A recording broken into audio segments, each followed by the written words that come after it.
Tonight, we will update you on the officer-involved shooting here in Washington. And we met up with a police officer to find out how they deal with the difficulties of language barriers. Also, Indonesians are anticipating a volcano eruption. Murrow News 8 starts right now.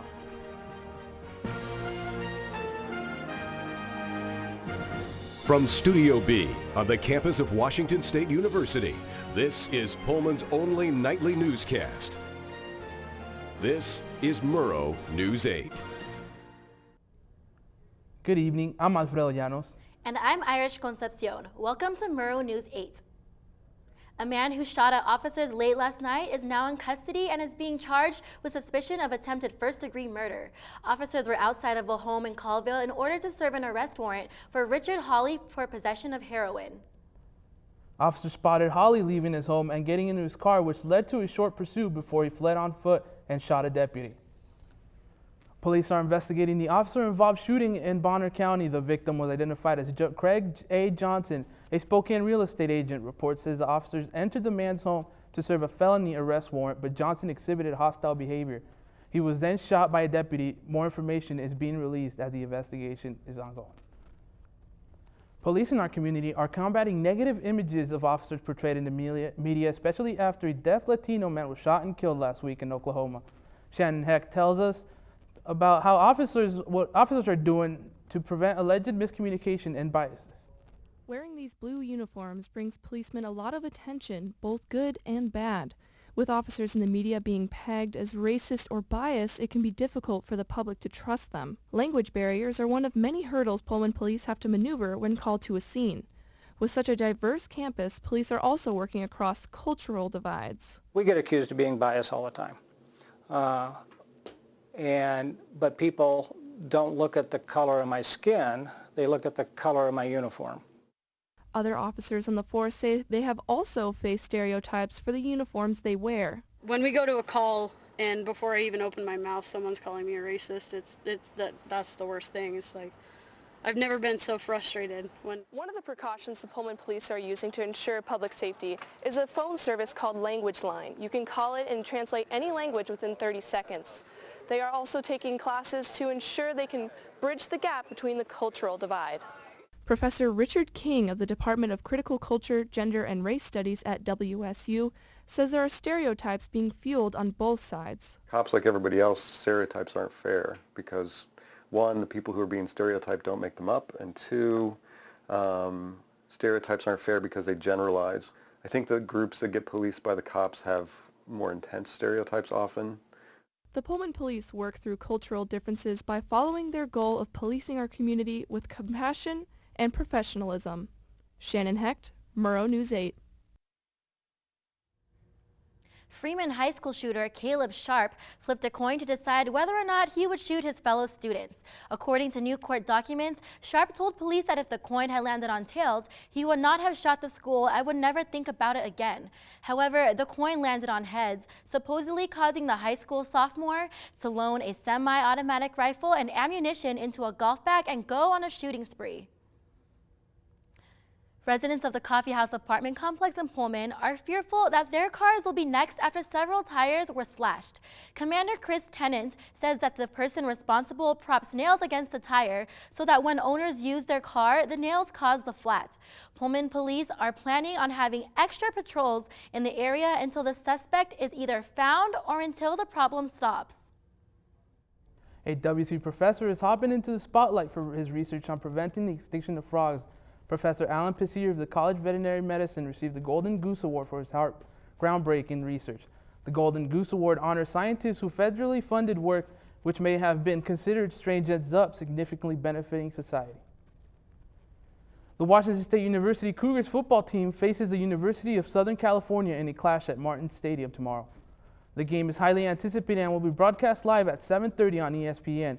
It's the first time since 1989 that the two ranked opponents have faced off in Martin Stadium during this month of September. This early season Pac-12 matchup could have potential football college playoffs implications. The Cougars entered the matchup ranked 16th in the nation, while the Trojans come in number 5. When we return, we'll tell you what President Donald Trump is doing to speed up recovery from Hurricane Maria. And Seattle is suing drug manufacturers.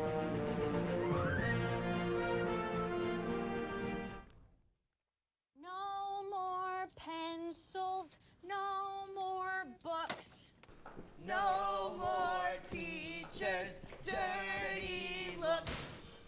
School's out for summer.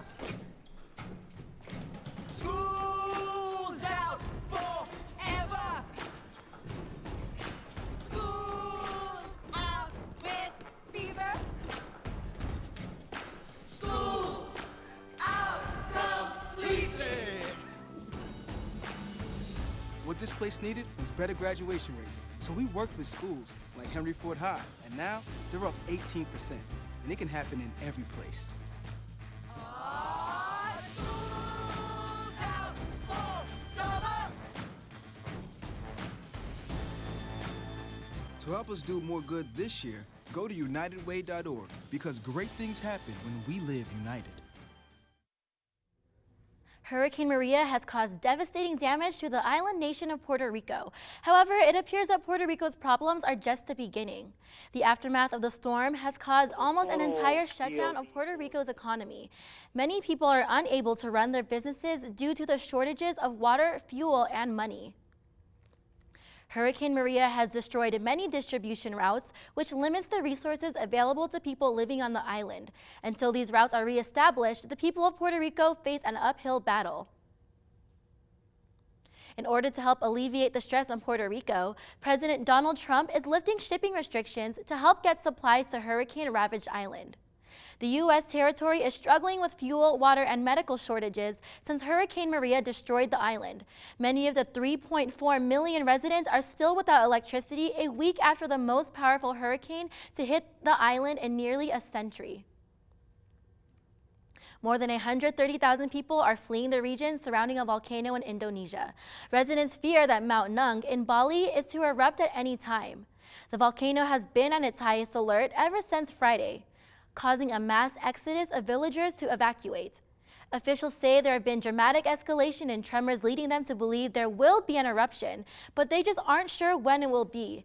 The last volcano erupted in 1963. Over 1,000 people died. A plan released by President Donald Trump yesterday shows a glimpse of how Republicans plan to recover a $5.8 trillion tax cut over the next 10 years. The plan proposes removing certain tax breaks, but the breaks would not pay the full cost. The Trump administration argues that it can accelerate the pace of the economy's growth, and doing so would generate enough revenue to cover the shortfall. Today, Washington State and the city of Seattle joined more than 24 government entities across the country, suing the forced opioid makers accountable for an addiction crisis that companies are being accused of deliberately overstating the effectiveness of their prescription painkillers. The doctors about the risk of addiction violating Washington's consumers protection laws. Louis Marty Blazer became a public figure with the most recent NCAA basketball scandal. Federal authorities revealed that Marty was a key informant in the case and that possessed the financial advisors in order to gain the trust of NCAA coaches. Marty proposed to make the law budget with the legally obtained money to. This incident and others led to the arrest of the 10 assistant coaches and the firing of Louisville head coach Rick Pitino. This warm weather might be staying for the football game tonight. After the break, I will tell you what to expect for the weather this weekend. So good to see you guys. So, what's up? Oh, we finally bought a place. Holy cow. You seriously have enough saved to do that? We've been putting a little aside each month. Jeez, at the end of the month, we have nothing left to save. Yeah, I have no idea where it goes. Well, you're spending a lot on... Was it good? Oh, God. Oh, how is my account overdrawn? When it comes to financial stability, don't get left behind. Get tools and tips for saving at feedthepig.org.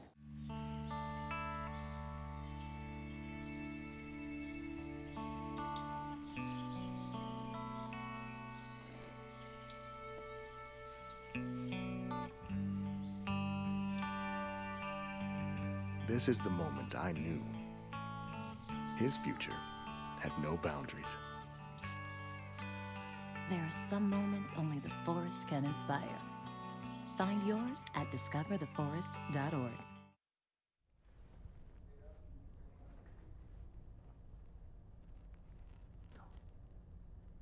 What's the weather going to be looking like tomorrow, Irish? Will the sunshine stick around for the big game tomorrow?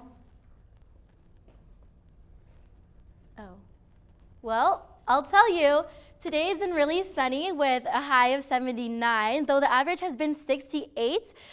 There's a dew point of 43 degrees and the wind has been heading 9 miles per hour. For tomorrow morning during the football game, we should be expecting fans to be tossing their jackets aside. It's going to be partly cloudy, but pretty warm in the morning, 74 degrees. It's going to raise about 2 degrees. And in the evening, expect some showers. It's going to cool down. And in the state of Washington, moving from east to the west, Spokane, Pullman, and Wenatchee will be in the high 79s and heading over to the west. West side. Oh, Seattle. Okay. Should I start here? And for the rest of the week's weather, we should be experiencing showers after this weekend with cooler temperatures around 55 degrees. And this is really awkward. Starting it. After the break, we'll discuss the life of a silk robe wearing playboy.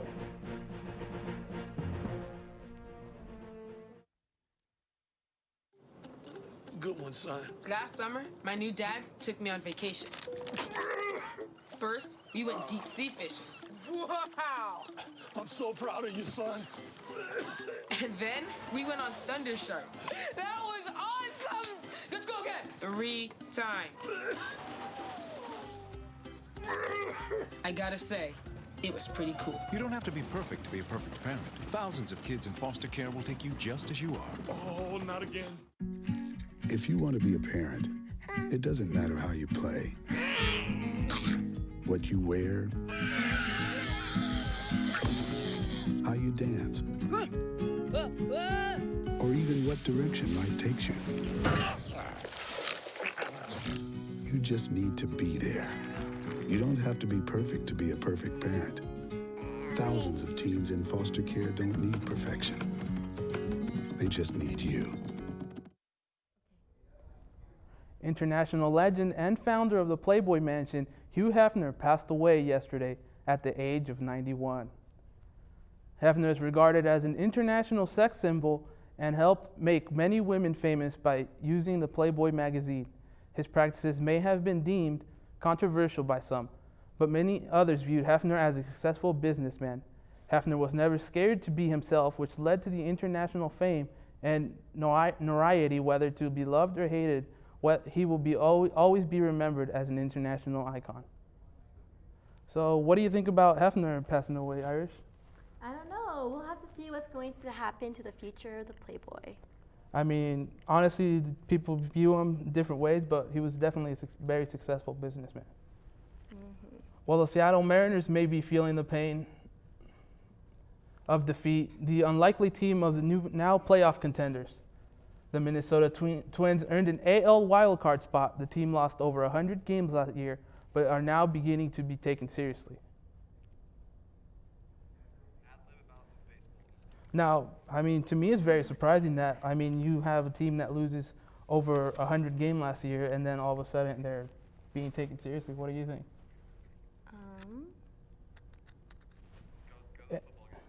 And what do you think about the football game in USC? Will you be attending?